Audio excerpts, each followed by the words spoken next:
साथियों, हम लाए हैं धर्म से जुड़े कुछ सवाल जवाब, जिसमें हम सब ग्रंथ से जुड़े कुछ रहस्यमयी बातें जानेंगे। चलो शुरू करते हैं। लो प्रभु का नाम। जय श्री राम। अभिमन्यु के पिता का क्या नाम था? अभिमन्यु महाभारत युद्ध का सबसे कम उम्र का एक महान योद्धा था। अभिमन्यु महान धनुर्धर अर्जुन और सुभद्रा का पुत्र एवं भगवान श्री कृष्ण का भांजा था। अभिमन्यु को महाभारत काल में युद्ध भूमि में उसके पराक्रम और वीरता के लिए याद किया जाता है। राधा की मृत्यु कब हुई थी?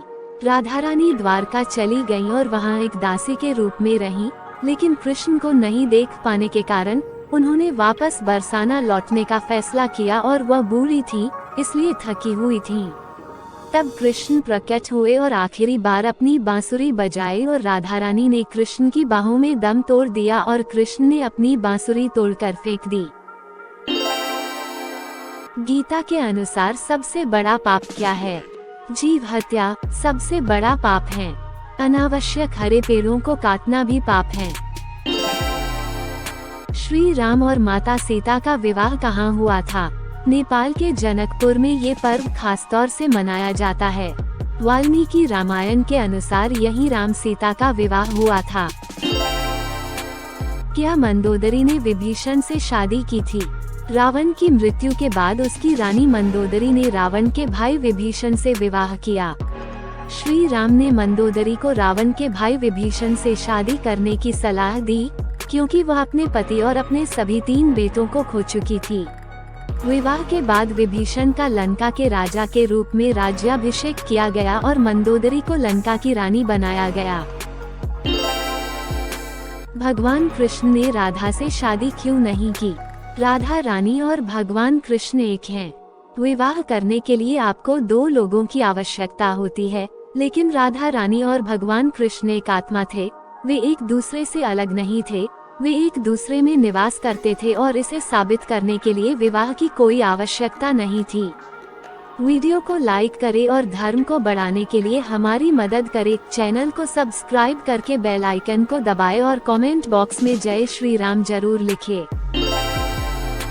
लंका में युद्ध कितने दिन चला?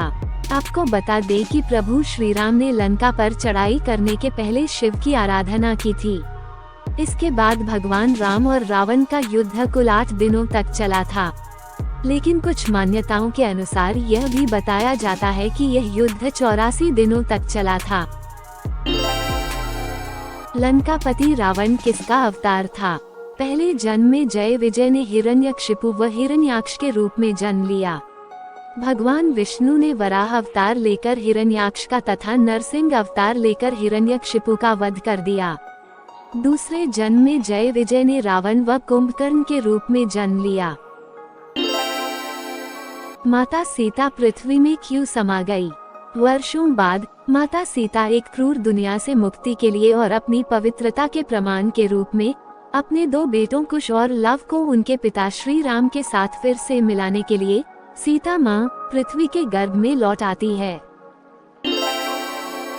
माता सीता हनुमान जी के साथ क्यों नहीं गई? हनुमान जी श्री राम और माता सीता का तत्काल मिलन चाहते थे, इसलिए वे माता सीता को अपनी पीठ पर सवार होने का प्रस्ताव देते हैं। माता सीता उन्हें मना कर देती है, क्योंकि वह चोर की तरह भागना नहीं चाहती थी। इसके बजाय वह चाहती है कि उनके पति श्री राम आएं और उन्हें बचाने के लिए रावण को हराएं। गीता सार: फल की इच्छा छोड़ कर्म पर ध्यान देना चाहिए। श्रीमद् भगवत गीता में भगवान श्री कृष्ण ने कहा है कि मनुष्य को फल की इच्छा छोड़कर कर्म पर ध्यान देना चाहिए। मनुष्य जैसा कर्म करता है, उसे फल भी उसी के अनुरूप मिलता है, इसलिए व्यक्ति को अच्छे कर्म करते रहना चाहिए। वीडियो को लाइक करें और धर्म को बढ़ाने के लिए हमारी मदद करें। चैनल को सब्सक्राइब करके बेल आइकन को दबाएं और कमेंट बॉक्स में जय श्री राम जरूर लिखें।